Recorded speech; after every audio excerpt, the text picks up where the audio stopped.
And we're live. Welcome back to the Loopcast. Today, I'm joined by Josh, as always, but also Logan Church. Logan, welcome back to the program. Catholic Vote's political director. Happy to have you today. Happy to be on. What have you been up to as of recent? I'm sure you've been kind of busy. No, I mean, it's a slow year, not much happening. No, I mean, things have been super busy. We have a fully built out team across our target states. They've been so busy building our volunteer infrastructure, planning events on the local level, and getting in contact with Catholic voters all across our target states. It's been pretty hectic, but a lot of fun. That's awesome. Yeah. Shout out to everyone joining in the chat. I see we have people saying where they're from. We got some Ohioans, just like you, Logan, although you're in the Sunshine State right now, right? You're in Florida. Yeah, I'm a Floridian by not by birth, but essentially moved here very young. And I'm an Ohioan by choice. Yeah. Adopted Ohioan, although this is probably the worst possible time of year to be in Florida, speaking from experience. A little bit humid. I think the heat is wonderful. I love humidity. I also thought Arizona in August was a lot of fun. So I'm like the wrong person to live in Ohio, first off. And I'm also the wrong person for any heat slander. The hotter, the better. Josh would melt like the Wicked Witch of the West if he was in Florida right now. I have Viking blood. I am not made for these warmer climates. Oh, man. But yeah, hey, shout out. We got some new listeners in the chat. We're here every Monday, Wednesday, Friday, 11 a.m. It's more fun in the chat. So if you guys want to head over to YouTube, that's where you can do so. But thank you to everyone in the community who's been growing. I just saw some reports. We are growing faster than MSNBC right now, month over month, it looks like. I'm going to get into some media stats, but we've been growing. So if you guys want to share this around with your friends to come join this YouTube or just listen to us on the podcast, we appreciate everyone. Best way to help us out right now, reviews, like this YouTube episode, and then, share us around. So we appreciate you guys all being here. We got a great show ahead of us. And so first, I'm just going to get right into it. We had Donald Trump, the triumphant return to Twitter. I was going to say he is a prolific tweeter, maybe the best of all time. I don't have enough time to go through all the greatest hits, but truly just a prolific tweeter. But he joined this Twitter space with Elon Musk. And by all accounts, tough to start. They had a DDoS attack. I can get into that a little bit more, but it took about 45 minutes to start.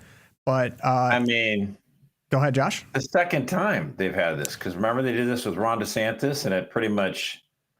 I remember it well. Logan, you remember that too, right? I think we were all kind of trying our best to get in there. So I mean, we can say it was a DDoS attack, but yeah. Sorry, go ahead, Logan. I said that was quite the flop. Yes. Although once they got rolling here, so I actually was in on it. I was trying my best to get in the beginning, of course, dealing with the DDoS attack. Basically, someone flooded the zone with more people. Elon said it was that attack. It started about 45 minutes after. And then when they got into it, I just wrote down general notes of listening. I mean, they went on for 2 hours. My first observation was there's no way Kamala Harris could talk for 2 hours in an unscripted format like this. I mean, I have... and just the visual of Trump in this space just cracked me up. Like if you check out this screen share, compare this to traditional media. Like you just see he's on his phone down here, just smiling and talking. Just like he's a legend. I mean, I don't care what your politics are. He is iconic. I mean, compare this to like a traditional media interview, like having to run for president 10 years ago. You got to go sit in with the MSNBCs. You got to go sit in with the Foxes. You got, the lights on you, everything like that. We just have the Republican nominee for president sitting at a table with his phone speaking in. I mean, it is kind of an interesting format of just everyone can join. You just pipe in on your mic. They had it shut down to everyone else. It was just Trump and Elon. But yeah, it's just crazy how much times have changed, I guess, with what media looks like, I guess, to run for president.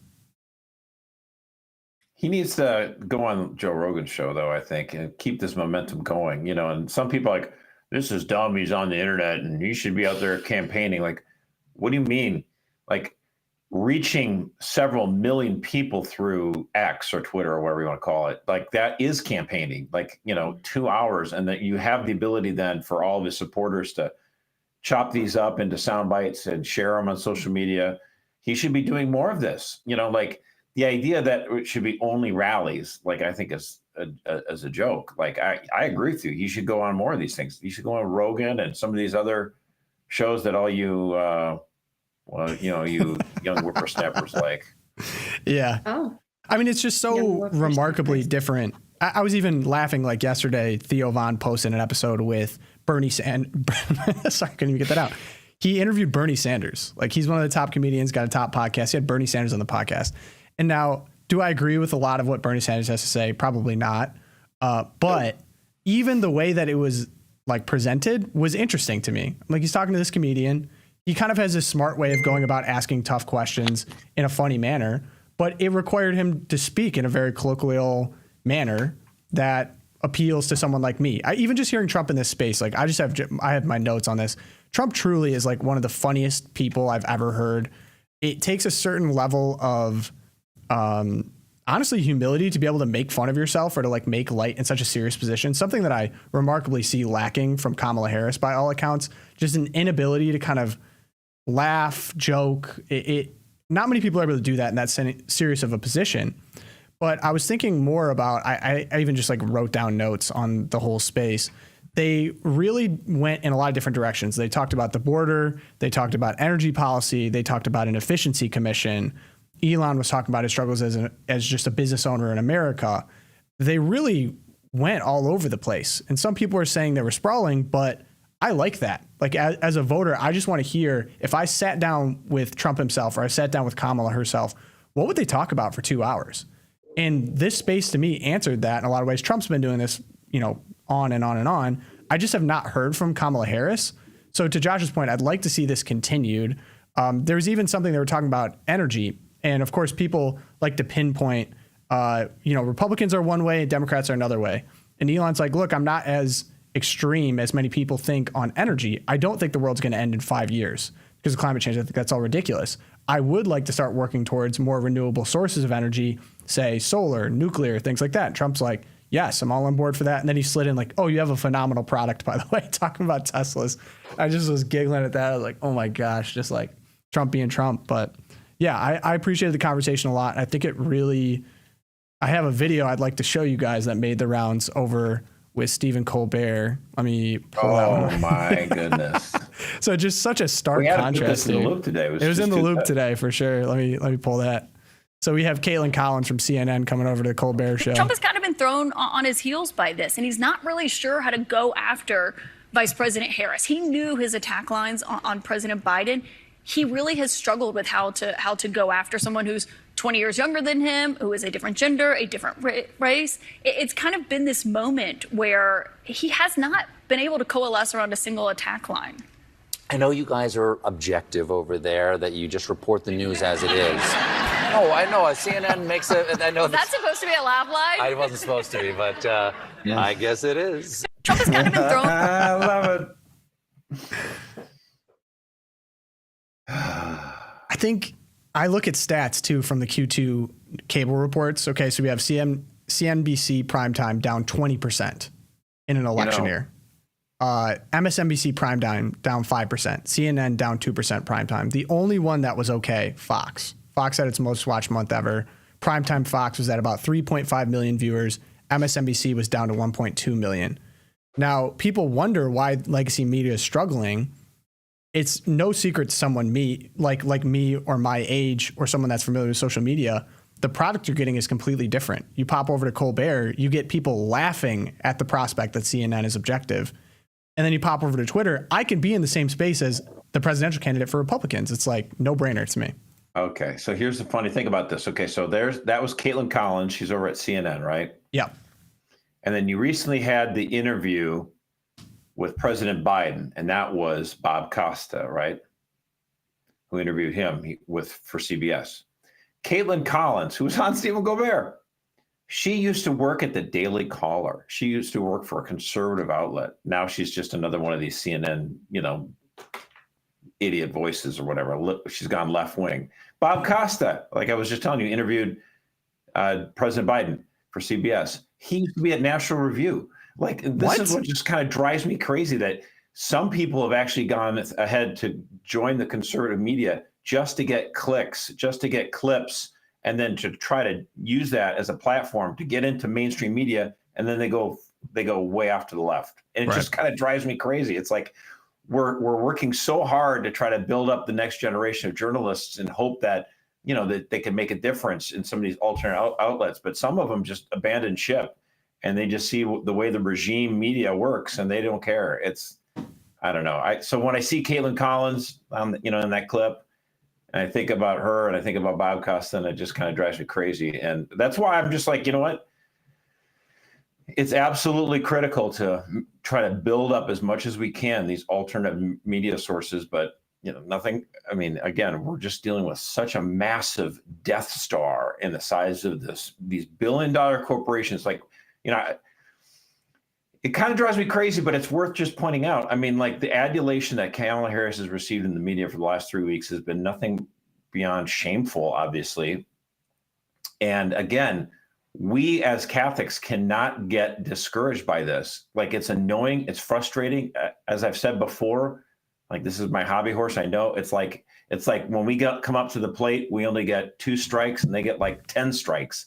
It drives me so frustrated how lopsided it is. But you know what?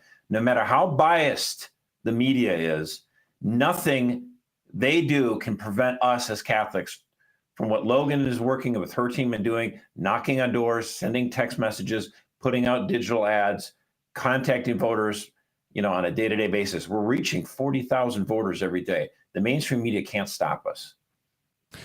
Yeah, I mean, I would just say, I don't think the stats are surprising. Obviously, Fox is up because of Brian Birch's interview with them this past month. That's clearly why. Right. That makes sense. I mean, I'm not saying that's why. I'm saying correlation, causation, who can really say? You're not an economist. Who knows? Yeah, I mean, whatever. So, but no, I think that it's not surprising, because how many people do you know, other than our parents, Tom, this is directed at you, how many people do you know that actually watches the news anymore? Like, legitimately watches the news for their news. Right. Because at the end of the day, a lot of it is repetitive, first off. A lot of it is theatrical. And I think we're in a busy world. Everyone's go, go, go. No one's trying to sit down and watch the nightly news because they're not getting what they need in the time span they need it. So even ignoring all the politics aside, it is easier for me to be able to get my news from an email like The Loop, or from Twitter, or from any other bullet point, that can tell me what's going on without taking up too much of my time. Yeah. And like you said, there are alternative sources now, like great podcasts like the Loopcast, or getting on a Twitter space and listening to the president of the United States with Elon Musk. I think it's great. I think it's obvious that that's where we're trending. Yeah, and I want to throw that out to the chat. I'm actually just curious. I mean, I guess if you're in the Loopcast chat, it's probably a little bit of bias, but what are you guys listening to in terms of news? Do you actually still listen to traditional media? Where do you guys get most of your stuff? If the answer is not Loopcast and Loop, bad news, you got to get out of here. But no, I actually just genuinely curious. It'd be a good chat question. But to your point, Logan, I was even thinking about, like, to sit down and watch legacy media. First off, I think a big mistake was we went to the 24-hour news cycle. But so there's just constant flooding the zone with stuff. A lot of times they have to come up with filler stories. But then even when something really breaking happens, I think back to the assassination attempt, where I went immediately to see what was happening on the ground was Twitter. And there I found videos from people in the crowd, literally in the crowd, that were just blasted up. I was getting I think the other problem too is when you go to legacy media, it has to go through a tightly controlled narrative from writers at the top. Whereas if I go to social media, I can just see what's happening and then decide for myself. Unfiltered. And of course, what are they going to say? Well, there's going to be disinformation. Right. And I have to definitely do a little bit of searching myself, but at least I have the ability to decide for myself what's true and what's not true. I can dig in deeper. I can go find personal accounts. And I just don't know how legacy media is going to adjust to that type of speed. The downside to that is, the reason legacy media puts so much time into fact checking or creating that narrative is they don't believe your average person has the capability to filter out the right from wrong, what's the truth, what's deceitful. And so, I think the other side to that, some people don't want to put the energy into trying to figure out what is legit and what's bull. And so I do think it's interesting, though, on a note, this is kind of like a side note on the assassination. When that happened, I was out at dinner and my dad kept calling me, and I'm like, he's called me 4 times, like, is somebody dead? So I answered him and he told me what happened. None of the TVs in this restaurant, there were TVs around us, none of them were on. Nobody was talking about it. And it was the strangest. I mean, talk about a Twilight Zone. It was so strange. And then we went to another location afterwards. I personally was freaking out, like turn on the TVs. And nobody cared. There was a sports game on and nobody, it was so odd. That is interesting. That is one of those things where I'll always remember I was driving back from a Spartan race in Grand Rapids, and I just get texts and calls like, oh, the president almost was just assassinated. And I was like, oh, like I'm driving right now. This is the one thing I can't do. I'm just trying to stay awake after running this race. But the idea behind the new media here is that when a breaking event happens like this, and there's lots of different things, what happened is people are crowdsourcing the information. They're saying, look at this. And they put up a video or they put up a picture and and then things get, basically they are their own editors is the point. Like the crowd says, no, that looks fake. That looks AI and people don't believe it or whatever. And sometimes some of that stuff that was thought to be fake turns out to be real. Like the picture from the New York Times reporter of the bullet that whizzed by Trump. I'm like, I thought that was fake right away. Yeah, that was real. No, actually it turned out to be true. Yeah, that was crazy. And again, so it's not like, again, my point is like, if the mainstream legacy media that spends billions of dollars to elect Democrats, if they actually had true fact checkers and they were upfront about what they were doing, then they would still have the approval and the beliefs of the American people at heart. They would still be trusted, but they're not trusted anymore. And it's because basically they're running a Democratic ground game. They're doing the media for them. And it's like, it's always, when something bad happens for the Democrats, they don't just say, oh, Biden said this misstep or whatever. It's always Republicans pounce on when Republicans pounce is great. Or whatever. Yeah. They always write, they write their stories as if they're press releases from Nancy Pelosi's office. And it's just getting ridiculous. And so Josh, I'm so glad you brought this up. Can I share some examples? I came prepared. So, sorry, continue what you're saying, but I'd like you to take a look at some time covers. Okay, so first we have Biden leaving. We get panic from Time. We get Kamala coming in on the next time cover.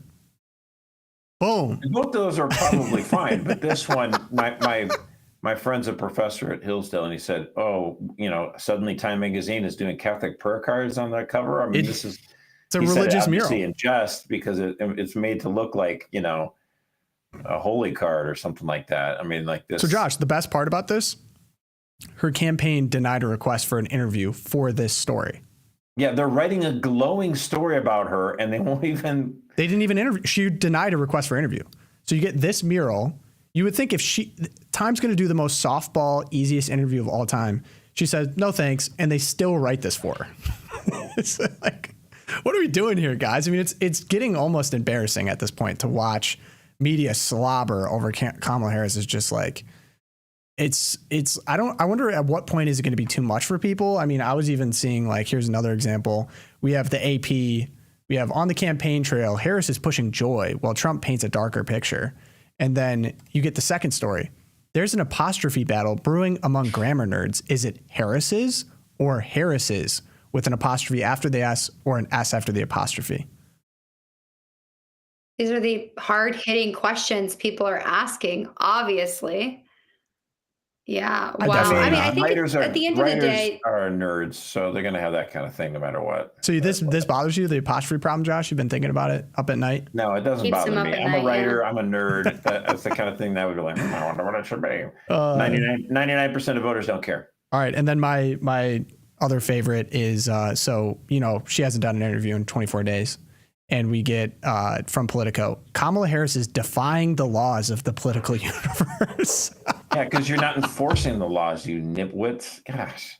It's like, no, she's not dodging interviews. She's defying the laws of the political universe. It's just like the language is just so outrageous to me. I've been almost throwing up a little bit in my mouth. But one thing the Constitution promises, the freedom, it mentions the certain bedrock freedoms we have, including the free press, but we don't have a free press. It's totally bought and paid for. Right. Well, speaking of, this is another crazy story that I wanted to bring up here.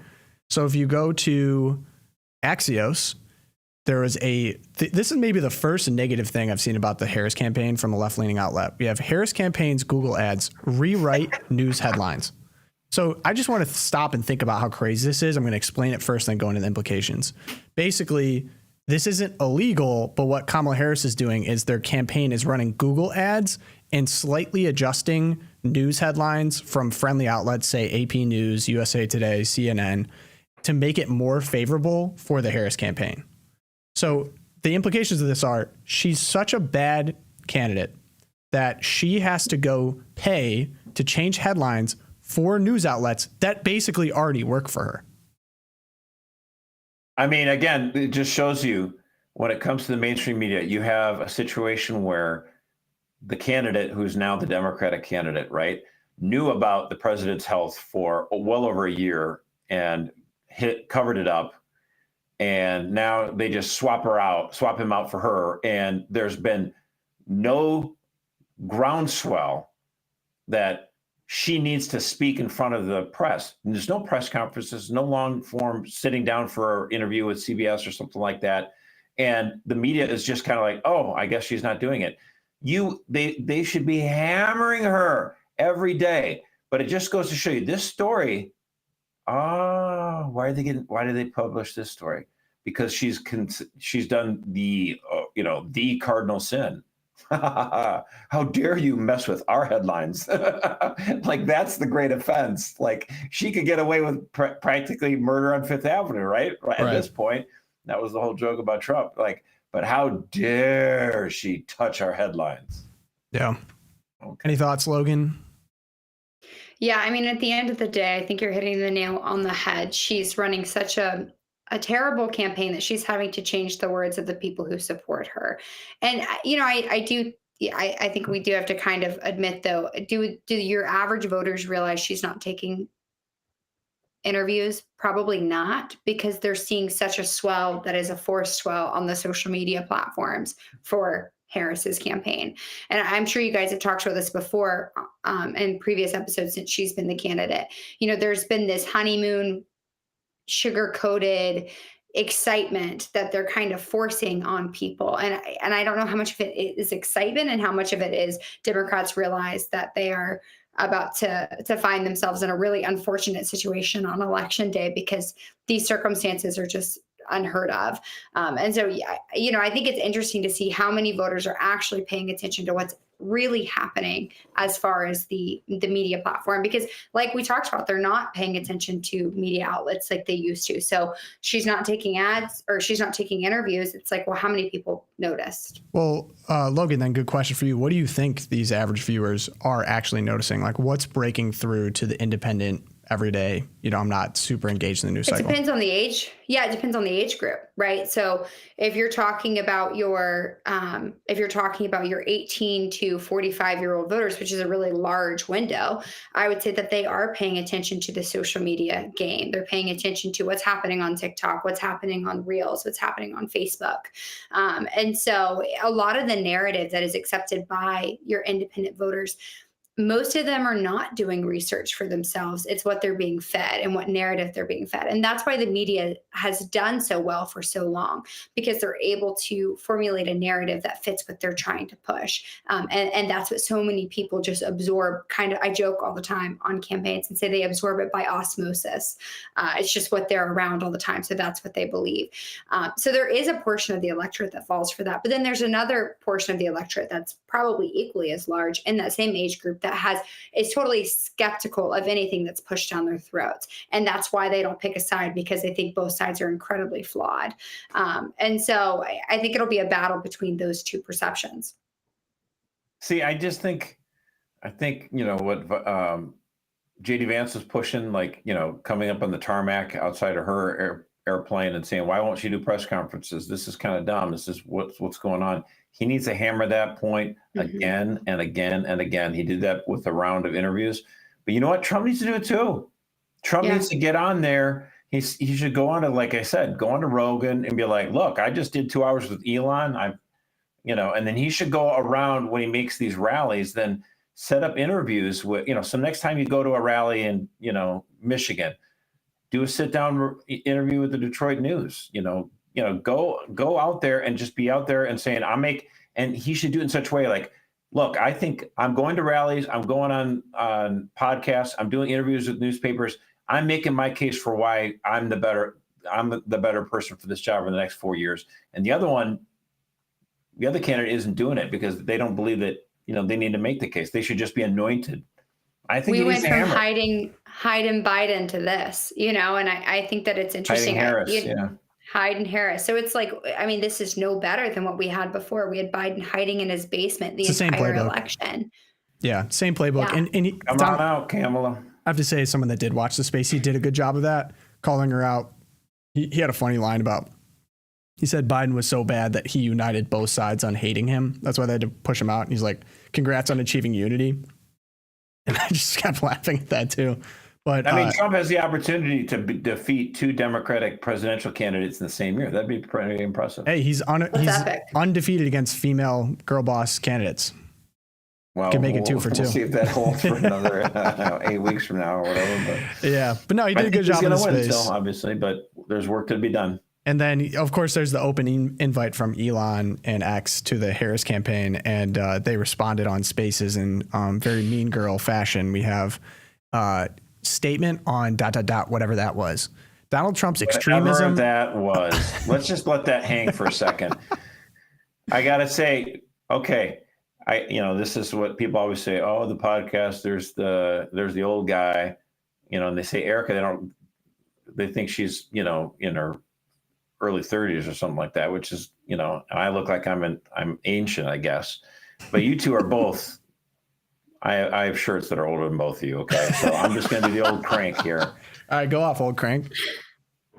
Whatever that was, are you freaking serious by saying that at a press release? Whatever that was. I mean, this is the ultimate 20s online, girl boss who press release. I mean, this is a joke. Are you running for president? Whatever that was.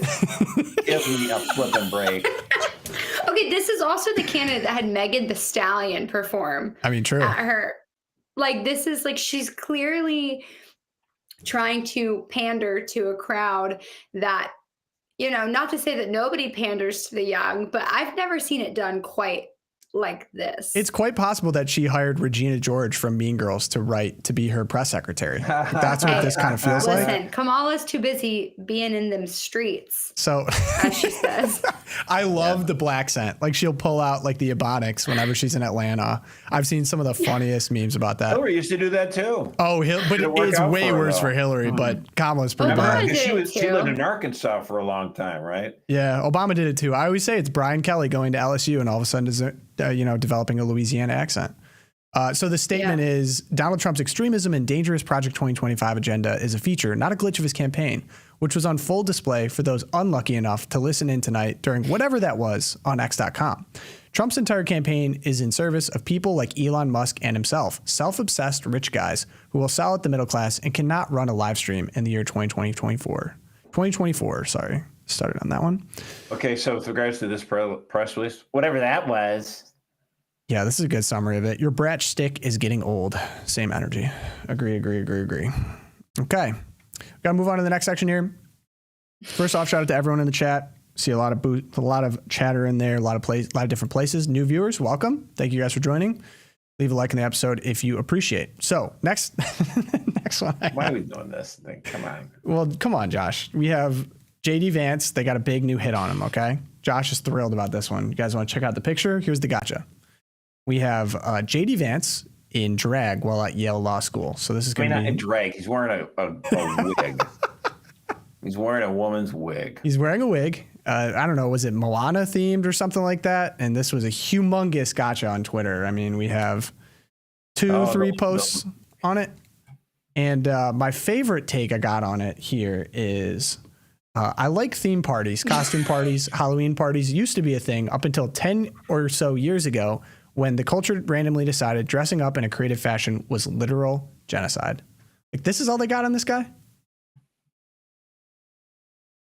I mean, that's a nothing burger. I mean, they're trying to keep pushing this. He's weird. So I guess that's what they're going with. I think that's pretty dumb. I think that Speaking of JD Vance. is this a cat? You're a cat lady now? That's what you're telling me? Oh, yeah. I am. I got this cat a week before I got engaged. I didn't know that I had potential to not be a cat lady. So You are a cat lady. I am a cat lady. But I maybe postulate that JD Vance actually might be the most normal dude I've ever seen enter politics out of all time. That's Like- because he hasn't been in very long.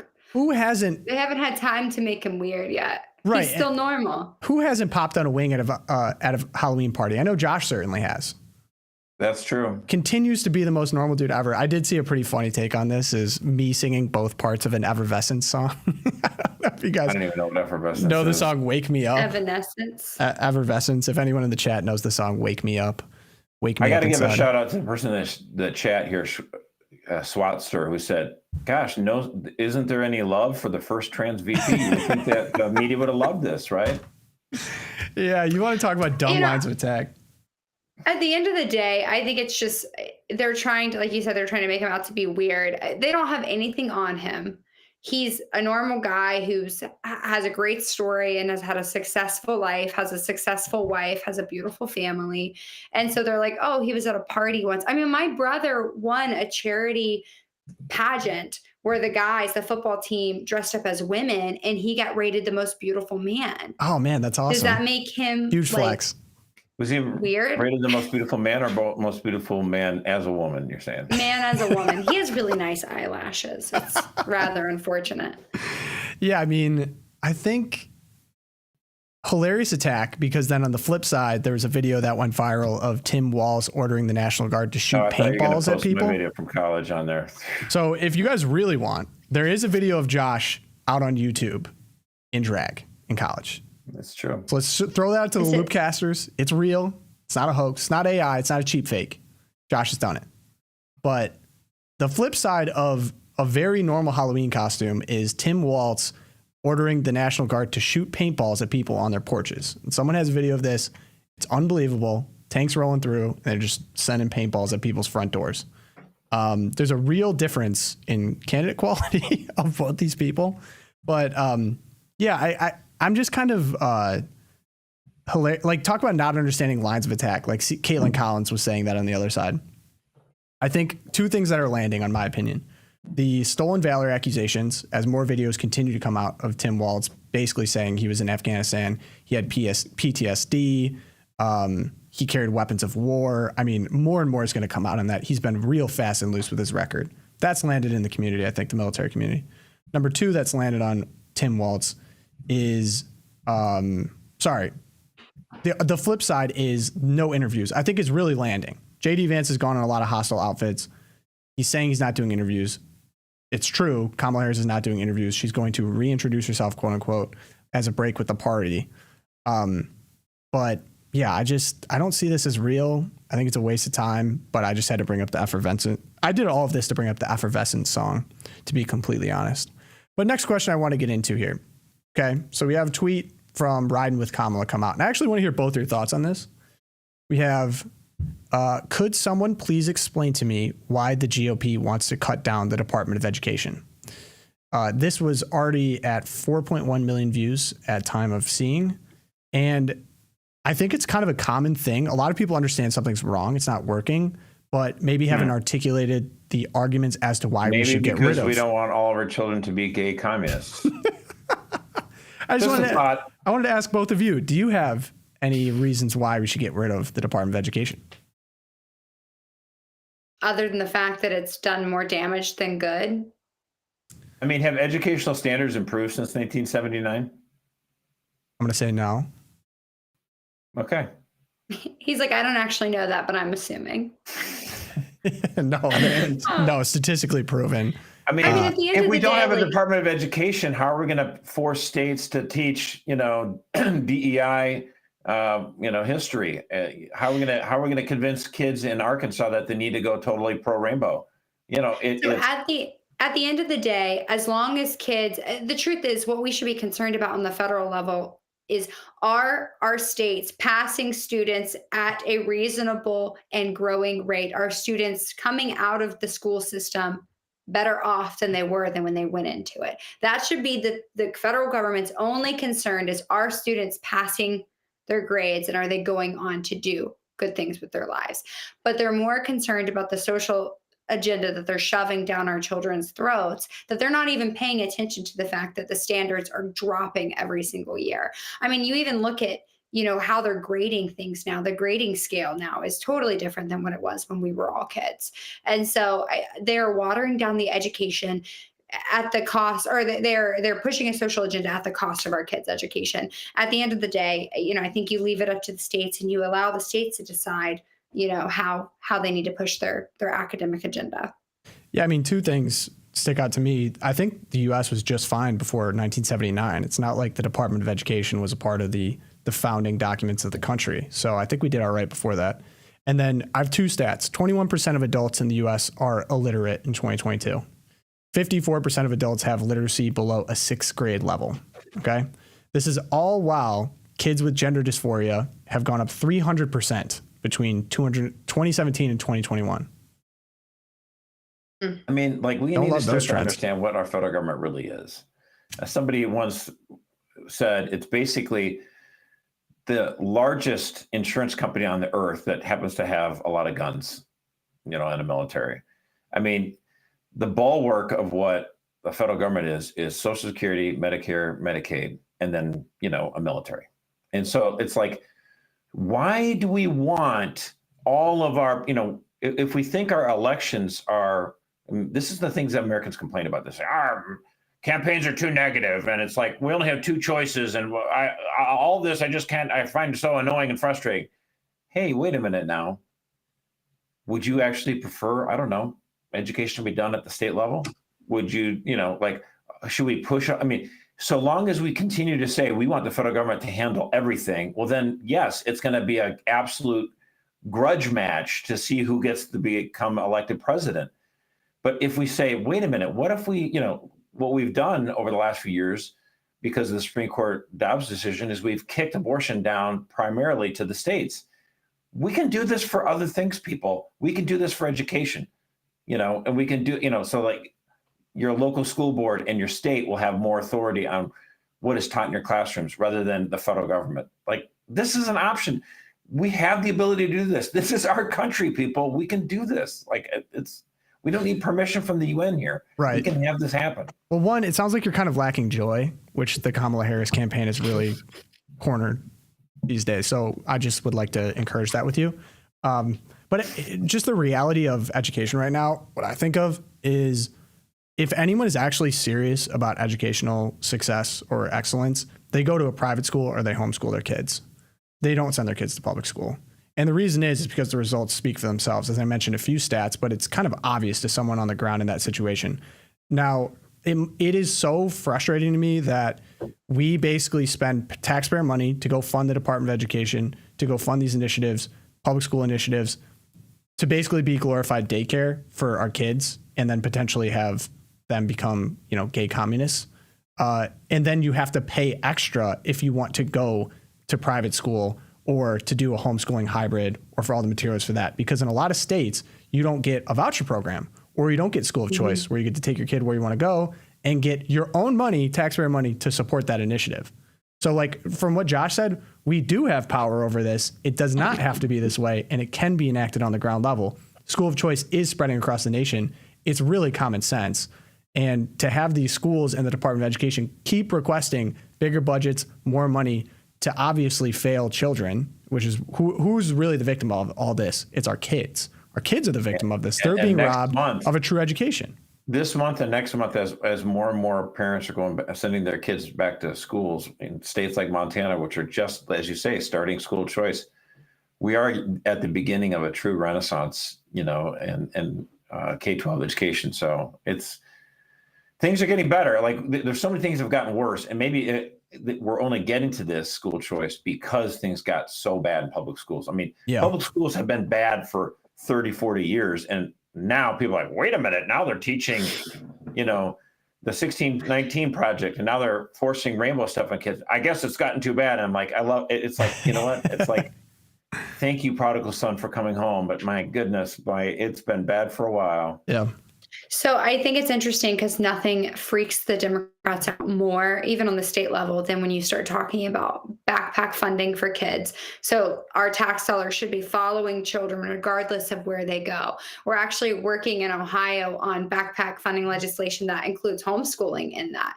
And so, the kids, to have a stipend for homeschool education that follows the kid rather than staying in the school system for a kid that's been pulled out because of poor choices the school system has made. The Democrats hate that. Sounds common sense to And then me. they hate any conversation of private school or Yeah, they want to homeschooling in control. general. They want the control. Okay. They accuse others of being fascist, but they're absolutely money hungry, power hungry people. So moving on here to the next topic. So this actually was a joint Twilight Zone from me and Josh. We both picked the same thing. So great instincts, Josh. But I decided to elevate it to a normal part of the show here. So we have Actually, it's that you have good instincts. Thanks, Josh. Very nice of you to say. So we actually have, we're talking a little baseball today. So I'm going to screen share for the graphic. The Red Sox and the MLB have suspended this player, Jarran Duran, for 2 games because he uttered an anti-gay slur at a fan during Sunday's game. So bad enough. He apologized for it, whatever. And then the team announced that Duran's salary from the suspension will be donated to PFLAG. And that's where my antennas went up. Federation of Parents and Friends of Lesbians and Gays. Now, I watched the clip. I saw him utter the slur. It was actually kind of a funny diss that got him on it. It's like you need a tennis racket to hit the ball. Basically, the guy was shouting at him behind the dugout. The Red Sox were getting killed. And he just responds back clearly in anger, he went all Pope Francis and said the English equivalent of faggoccini. And so you get this hammer down from the MLB. Now, a few things I'd like to point out. The Houston Astros literally cheated to win the World Series. They had wiretaps within their jerseys to know what pitch was coming next and did not get suspended this much. So when you talk about severity, it's a different ball game in terms of severity. Cheating at a game is one thing, but committing blasphemy against the state religion, Tom, is much worse. Apparently. Now, on a level, he apologized for it, not great language. I understand from that perspective as the league, if you want to be family friendly, not use swear words, whatever, because, I'm sure they're using stuff like this in the dugout, whatever. But no, it's not swear words. He could have dropped the Effenheimer and they wouldn't have had a problem. So the real problem to me is where the money went. So the Boston Red Sox took his salary for 2 games and went to PFLAG. Now, if you're curious about what PFLAG is, Parents, Families, and Friends of Lesbians and Gays, it was founded in the 70s. And I checked out what they were up to as their latest. They are suing the state of Texas because they are blocking kids from transitioning to a different gender. Right. So using this player's money to give to an organization dedicated to removing the testicles of young boys. Yep. Okay. Yeah. Now, I just think it's so crazy because you're telling me okay, you want to give to a group that does good work, right? I'm putting quotation marks around that for those who can't see me, to be clear. Thank you to the audio listeners. Yeah, I have to do that for the audio. So you're telling me that you can't find another organization that works on housing children, even gay children, making sure that people are fed. You went with people who are suing someone or suing a state because they can't chop off their child's genitalia. Yep. Correct. Yeah. But I have good news to report. So the player is not too thrilled about this. So after getting suspended 2 games for aiming homophobic slur at Fenway fan, Jarran Duran chose to wear this shirt during his pregame presser today. And, family program, it says "F-em" on the shirt. So he's not super thrilled about this. And he's getting tons, just observing from the outside, tons of support to this guy. People saying new favorite jersey. I'm tired of the woke stuff, the pushback. And it does kind of feel like people are kind of on that breaking point of I'm tired of nannies wagging their finger at me for every little word that I say. This is not, he didn't drop a nuke. He didn't kill someone. He didn't cheat to win the World Series. He's getting, go ahead, Josh. I think the problem is that it's, the proportional response. We always talk about just war theory and Catholic teaching, if a country came up to the United States and fired, a few bullets into our harbor, we couldn't turn around and nuke them out of existence. That's disproportionate in terms of response. And so this guy was being screamed and yelled at, heckled at, and he turned back and he said something. Yeah, he shouldn't have done, and he apologized. and the Red Sox should have been, don't do that again. I like a warning or something like that. But like to suspend him and then take the money he would have been given for those 2 days and give it to a radical, organization that wants to crush the testicles of little boys. This is weird. It's just, that's what people are getting at. It's like, again, we have this like new woke regime that harbors, no dissent. You're forced to like apologize profusely, and then they still just punch you in the gut. Right. It's never enough. You can never apologize enough for these people. And I was even thinking about myself, like, okay, if I'm playing a game and I said something about, people that are pro-abortion and they decided to suspend me for a game and then donate to Planned Parenthood, I would be livid. Like that actually is a step beyond just taking my salary away. It's actively supporting something I completely disagree with. Yeah, exactly. That has to be traded. I feel like this should be like, I don't even know the legality behind this. This just feels wrong on so many levels. Don't they have a players union for a reason? Exactly. You'd think the players union would step up, and maybe they will, but he's getting a lot of support for just being a little bit defiant of the extreme measure taken against him, like as he should be. God forbid he has an opinion of his own. Yeah. Unless it's an approved opinion, and then you can do everything you possibly want.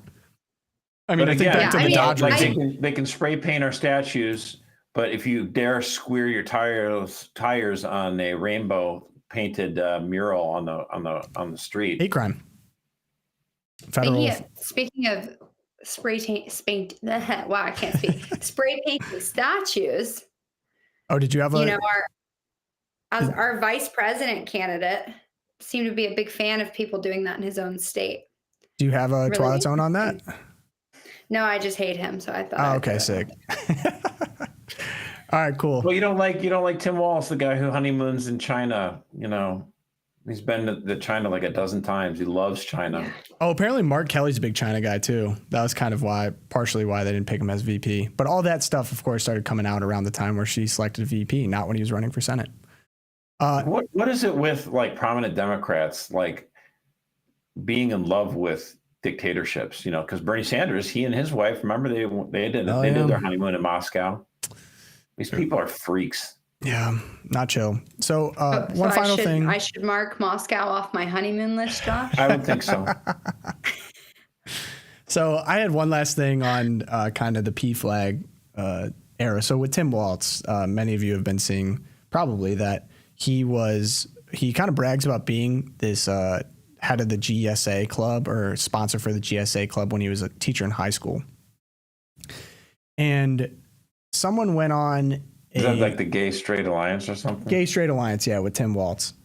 And someone had kind of a controversial take about the Gay Straight Alliance. And it reminds me a lot of PFLAG, but there's this controversy of like, oh my gosh, you don't want to support these kids in high school. Now, struggling with some type of gender dysphoria or sexual orientation issue, it's across the board, no question.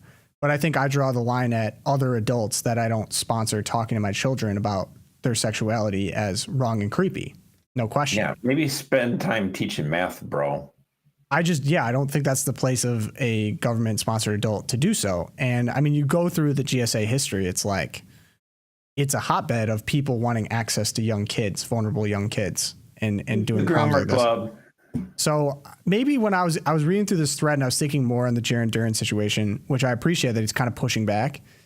You should not. Don't let people beat you into supporting this kind of thing, even though you know it's obviously wrong and weird. And I hope that we're at a point now in the dawn of social media, misinformation, narrative breaking, yada, yada, yada, where you just don't lose your job for saying, yeah, I'm not a big fan of the GSA club. I'm not a big fan of Tim Walz being a part of that. Like, because I think it's wrong, not because I have any issues with little kids, because that's what the left is going to try to accuse you of. You're not being compassionate. Usually you're not being caring, when you whatever. If you're an adult and you talk to kids that are not your own children under the age of 18 about sexuality, you're considered a pervert or a freak or a weirdo. But yet they try to pretend that JD Vance is the one that's weird. Right. Wake me up. Okay, bro. It's creepy stuff. All right, we got the Twilight Zone now. Josh, you're up first. Now, look, I am a fan of the University of Michigan football team. They won the national championship. Oh, speaking of cheaters. Year. What? They won the national championship last year. Good team. Speaking but I'm of going to give a cheaters. shout out, actually, to their arch nemesis, the Ohio State Buckeyes. Look at all these guys, these football players, Ohio State, all of them wearing these T-shirts. Jesus won, God got me, follow Jesus. I think this is awesome. I mean, and I'm not trying to suggest this is the only team, but like there was like over a dozen of these football players from Ohio State, and it's just Ohio State University. I don't need to put the indefinite article in there for them, but kudos to them. I mean, I think that's pretty awesome to see. I think it's kind of interesting that, you know, what's going on. I can tell you this, 20 years ago, I would have never seen something like this from college level kids. And I honestly think it's a fact that we have a generation now that has been completely online, right? And access to everything. And in fact, I think they see some of the depravity of man. These are kids that were probably exposed to pornography at a very young age. And they start to realize like how selfishness that leads you to, like it's bad for the soul, and you kind of understand it. And so for them, it's like, no, they actually recognize they need Jesus, and they do. And we all do. I think that's, I don't know. I have a lot to say. I mean, we had a situation every once in a while, there'd be a football player like a Harrison Butker would say something about, their Christian faith or whatever. I've never seen anything like this many players on a secular team. This isn't like a Baptist university or something like that. It's Ohio State University. Right. So maybe we're seeing a tide turn here. This could be the starting of something pretty impressive. That's awesome. That, and they recognize it's going to take an act of God to get them into the national championship. Ryan Day born on third base. You use a baseball analogy. Yeah, but that's an interesting thought of thinking that. I think this is like a term used for people addicted to stuff. It's like you can only have true conversion when you are done. Like you've gone down every path, you've gotten it out of your system, and you've seen everything, you've done everything, and then it's like, okay, you're ready basically to take it seriously. And I think that's true. I mean, like I've seen with truck drivers, like you're on the road all the time and you pass billboards for all sorts of horrible stuff, and it kind of forces you to go one way or the other. So I had a relative of mine who was a truck driver, and I'm like, all of a sudden he's wearing T-shirts with like a Bible on it. I'm like, whoa, I didn't expect that from him. But again, I feel like you get, we have a sort of a white collar suburban lifestyle, and we're like, oh, okay, whatever, But like you get pushed into a different environment, and then it forces you to go one way or the other. And And like we deal here in the West with a very like spiritual decay, spiritual death. And then you go over to places like Africa or different parts of the world where they deal with a really like physical death. And if you go down the depths of either of those, I think you do have to think more seriously about where am I going after this? What's life all about? What's my purpose? In a lot of ways, I think it's much harder on the spiritual death front. But to your point, it feels like you can get so far down a spiritual death now at this point that, we're getting weird. Sorry about that. I'm getting weird feedback. But you go so far down the path that you do eventually have to make the choice. You do eventually hit rock bottom on a spiritual level as well as a physical level. But the West, I think, is experiencing that now, to your point, Josh. Okay, Logan. Twilight Zone. I have a video for mine. Sweet. So, as we talked about my favorite guy, Tim Walz. Your boy? Big fan. My boy. Big fan. There was a video that dropped this week. I'm sure it circulated before, but it got resurfaced this week of him talking about Trump building the wall, to protect our border. That thing that's really, really running rampant right now. Do you want the video? Yeah, I'm waiting for the video to come up. There we go. I got it. Dude, I would say this, that I just am waiting to find out how high that wall is, because then if it's 30 foot tall, you can go invest in the 35-foot ladder. There's money to be made here, So what we just heard is the vice president candidate talking about human trafficking, in case you were wondering what that's about. The idea of making money off of getting people over the border is absolutely disgusting and incredibly fitting for the ticket that he's on. So I think it's super frustrating to see that video, but also is it surprising? Not really. You know, that's not the only place I've seen that video. He's made that exact joke on CNN with Anderson Cooper, I think. Yeah, so that must have been like a campaign line that they came up with. Is like, oh, this is kind of cute, kind of kitschy. Let's throw this around. Yeah. Oh, great. So it wasn't even a mistake. Yeah, that's but even worse. You're missing this because Kamala Harris has completely reversed course. She's actually hard on the border now. She's tough on immigration. Yeah. That's what she says. Yeah. That's what they claim. That's what she says. Her new immigration ad. Her new immigration ad. I literally watched it and was like, wait, what? Logan, you need a little bit more joy, okay?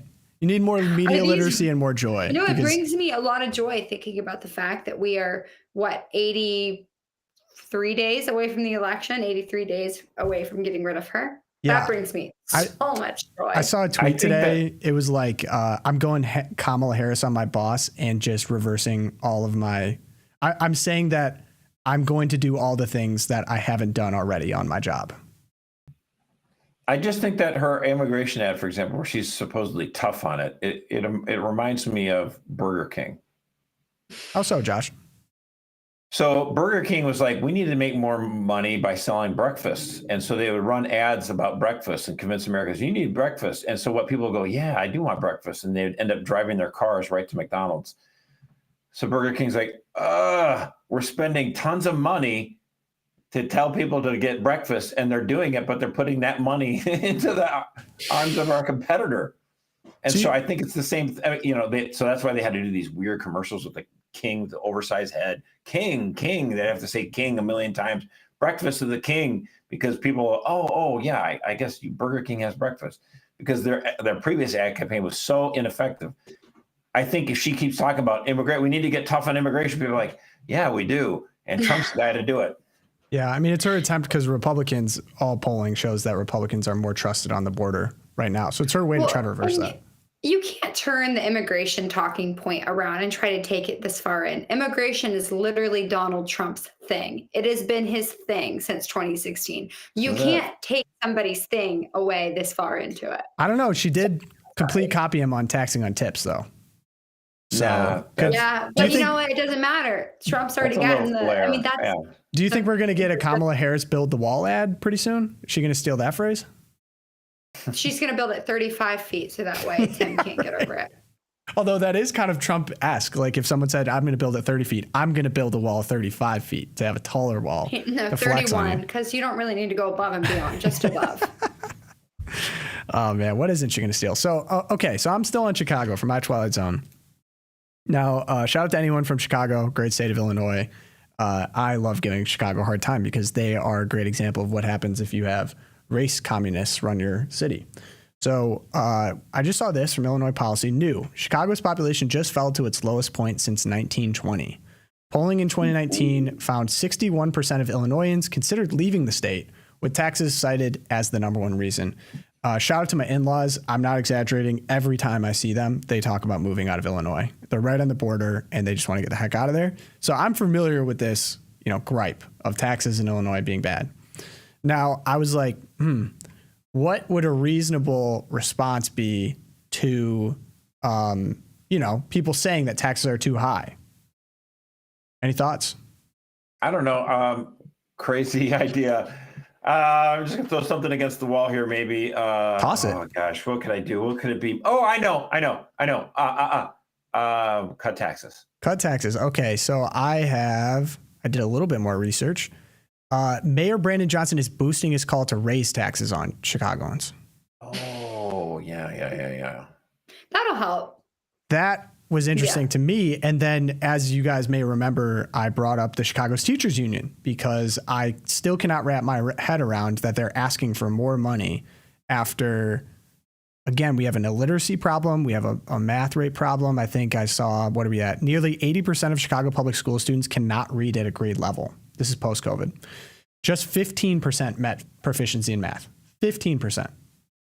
And the Chicago Teachers Union are asking for more money at this point because, of course, they need more money. So tell your in-laws to move to Wisconsin. I know. Wisconsin's pretty sick. So I wanted to dig into this a little bit more, and I saw there was a public meeting. And at this public meeting, the Chicago's Teachers Union just asked for the amount of money that would cause a $4 billion budget deficit in Chicago public schools for what they are advocating for. Now, they're not mad that this would advocate the public school system. They're mad that they were aired out in a public meeting that people could find out about. So we have Chicago's Teachers Union Vice President Jackson Potter complains that school district officials showed the cost of the union's contract demands at a public hearing. 52 of the union's 700 plus contract demands would effectively bankrupt Chicago public schools, causing a $4 billion budget deficit. I just mentioned 52 of the 700 plus demands. And they're not mad about the bankruptcy. They're mad that this was aired out in public. And they said they're going to continue bargaining on the lawn of Chicago. I mean, I don't understand. Like, what makes me mad about this, I'll go back to what makes me mad about this. The victim here is the kids. The victim are the students. These kids do not have a choice where they have to go to school. They have to go to these crappy public schools where instead of concern with education and the fact that only 15% are proficient in math, they're calling outcomes from standardized testing racist, white supremacist. That's what the head of the Chicago Teachers Union is saying. Don't look at outcomes. Those are racist and white supremacist. And like, you have well-meaning, Chicago's a huge city. It's an amazing city. It's got lore. It's got history. It's everyone can trace an ancestor back to Chicago, basically, if you're in the Midwest. To see it fall like this, all at these like cabal gang level teachers unions with so much power, squeezing out kids. Like, there's well-meaning Chicagoans that just want their kids to be able to read and want their kids to be able to do math. And they're dealing with people that would bankrupt their entire school system to give teachers more money. The problem is, like in the 80s, at least with Chicago, you would have Republicans in the suburbs. And so there was a little bit of a moderation effect. I mean, like the big city mayors couldn't go too psycho, too crazy, because they wanted to make sure that the suburbanites who voted Republican would still have their workers come into the city. Well, now they're not coming into the city as much, and the suburbs are all blue too. They're all Democrats. So I put the blame on this on the white. Everyone wants to say, why don't blacks realize, and the Hispanics in Chicago realize that they're electing people who are keeping them down? Like, I guess, but I'm going to blame the white liberals in the suburbs who should know better, but they feel so damn guilty they elect people that are destroying their state. So I'm going to blame them. I think they're the problem. Well, Chicago feels like an appropriate host for the Democratic National Convention. I have that circled on my calendar because there's no more hiding for Kamala Harris there. She has to put forth policy proposals at this point, and I think it could be an absolute train wreck. Sure, she does. Well, that, and she has to be able to coherently speak for longer than 5 minutes. Yeah. So I'll be watching. Very appropriate host city for the DNC. We should do that live, Josh. We'll probably do that live in the Loopcast. That'd be a good time. Should be fun. It'll bring a lot of joy to the Loopcast. I look forward to seeing the joy at the DNC where there's undoubtedly going to be like pro-Palestine protesters trying to disrupt the whole thing. There's that, they just confirmed that tranny TikTok guy. Am I allowed to say that? Tranny TikTok guy? We're actually going to fine you for 2 days and donate to PFLAG is what we have to do. That's the standard now. A good thing I don't get paid enough. Are you talking about Mulvaney, Dylan Mulvaney? No, it's Jeffrey. That guy's gross. The guy that encourages kids to go no contact with their parents. Jeffrey Marsh, and he has like videos of like how to disrespect your elders. Like, he's very strange. Anyways, they just confirmed him as a speaker. They're paying him $20,000 to speak at the DNC. So we get in the chat. Michelle brings up a good point. Will there be any twerking? It's high likelihood. I would not bet against it. But so the RNC got Hulk Hogan and they get Jeffrey Marsh is the breakdown so far. Yeah. Tough. No twerking at the RNC. We should have a twerk counter. Who's having more twerking? Yeah, maybe we should do that, Logan. The guy who they accuse of being, objectifying women, or the woman who's actually having women objectified. That's interesting. But they got a lot of joy. A lot of joy. We have a lot of joy here at the Loopcast. We should have we should start phasing out the Loopcast with like a slow motion Kamala laugh. We'd lose viewership. No, we want to keep our viewers. We would like to keep increasing. The Kamala cackle. No, we would never do that. Please never. Okay, we can't even cut this because of the live show. I don't even like that suggestion. It kind of makes my skin crawl, Logan. So we're going to have to take a break from you being on the show for a little while. Yeah, we're going to be unburdened from this. Yeah, we're going to be unburdened, no question. Jeez. Well, hey, thank you guys for joining today. Logan, thanks for taking the time. Appreciate it. I think Erica's having a wonderful break. She's going to come back firing on Monday. Actually, not sure who we're going to have on Friday. We'll have to, a surprise guest. Is it you? I wasn't able to, but I think I can now. All right. So, well, after recent comments, we'll have to see. There's a little bit of controversy. It's like 2 days away. That's when my hiatus is up. Cool. But yeah, best way to help us out, leave a like in this episode, subscribe here on YouTube. Appreciate all the support. You can email me, loopcast@catholicvote.org. Best way to help us out, become a champion. Thank you to all the champions and donors here in the chat and listening on the podcast. The only way we can do what we can do, catholicvote.org/champions is where you can donate and pray for us. It's always the best way to help us out. Holy Day of Obligation tomorrow. Make sure you get to Mass. Feast of the Assumption. Can't be missing that. Can use all the prayers we can get. It's a beautiful day. So, St. Thomas More, Our Lady of Guadalupe, and St. Fidelis, pray for us. And we will see you guys on Friday.